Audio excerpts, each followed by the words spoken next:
சிவாய நமக. திருப்புகழ் சித்த தவக்குடில் சார்பாகவும் என் குருநாதர் ஐயாவின் அற்புதங்கள் வரிசையிலே எனக்கு கிடைத்த அனுபவங்களையும் அதன் மூலம் நான் பெற்ற பயன்களையும் உங்களுடன் பகிர்ந்து கொள்வதில் பெருமகிழ்ச்சி அடைகிறேன். நான் முதல்ல ஐயா கிட்ட ஃபோனில் பேசுகிறேன். வணக்கம் ஐயா அப்படின்னு. ஐயா சொல்கிறாங்க, நீங்கள் ஒரு துளசி செடி பக்கத்தில் இருந்து பேசுகிறீங்களா? எனக்கு ரொம்ப ஆச்சரியமாக இருந்துச்சு. என்னடா நம்ம நார்மல் கால் தான் பண்ணியிருக்கோம், வீடியோ கால் பேசலை. அப்புறம் ஐயாக்கு எப்படி தெரிஞ்சிச்சு? ஆமாங்கய்யா, நான் துளசி செடி பக்கத்துல இருந்து தான் பேசுகிறேன் அப்படின்னு சொன்னேன். முதல் பார்வை சிறந்த பார்வை அப்படின்னு சொல்லுவாங்க. முதல் அனுபவமே ஐயா மேலே எனக்கு ஒரு நல் மதிப்பும் மரியாதையும் ஏற்படுத்துச்சு. ஒரு வாரம் கழிச்சு எனக்கு ஒரு பிரச்சனை. அப்போ நான் கண்ணை மூடிக்கிட்டு சித்தர்களையும் ஐயாவை நினச்சிட்ருக்கேன். இந்த பிரச்சனைக்கு என்ன தீர்வுன்னு தெரியலையே அப்படின்னு. உடனே ஐயா எனக்கு ஃபோன் பண்ணுறாங்க. என்னம்மா, என்ன ரொம்ப நினச்சிட்ருக்கீங்களா?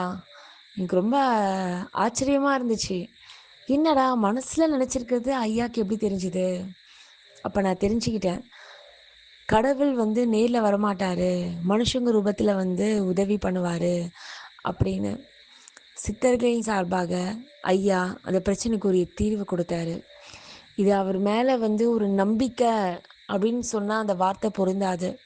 சரணாகதி அப்படின்னு சொல்லலாம்.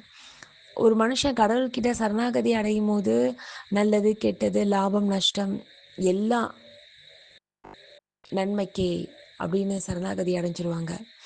அதே மாதிரி தான் ஐயா என்ன சொன்னாலும் அது என் நல் வழிக்கும் நல் வாழ்க்கைக்கும் அப்படின்னு ஐயா சொல்கிற வார்த்தையை நாங்கள் கடைப்பிடிச்சிட்ருக்கோம். மற்றும் ஐயா நிறைய வகுப்புகள் எடுக்கிறாங்க. அதில் சக்ரா தியான வகுப்பில் நான் கலந்துக்கிட்டேன்.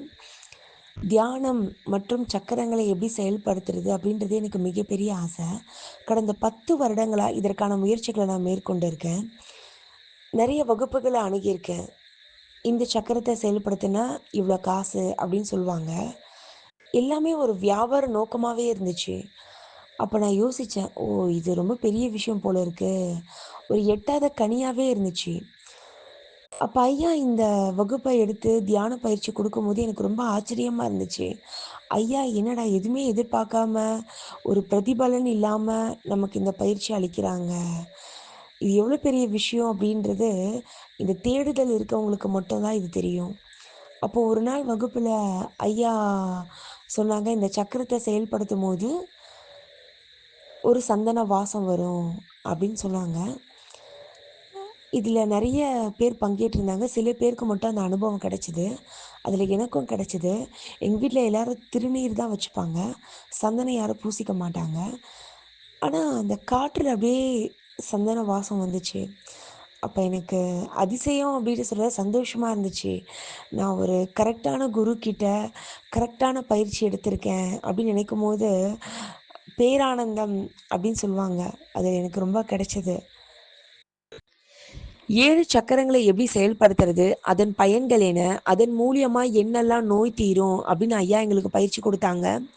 இது மட்டும் இல்லாமல் 8வது 9வது 10வது இந்த 3 சக்கரங்களை எப்படி செயல்படுத்துறது, அதன் மூலியமா பிரபஞ்சத்தோடு எப்படி இணையிறது அப்படின்னு ஐயா எங்களுக்கு பயிற்சி கொடுத்தாங்க.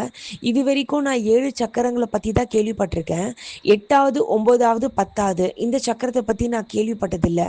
இதன் மூலியமா பிரபஞ்சத்தோடு இணையிற அனுபவம் மிகப்பெரிய அதிசயமான அனுபவமாக இருந்துச்சு.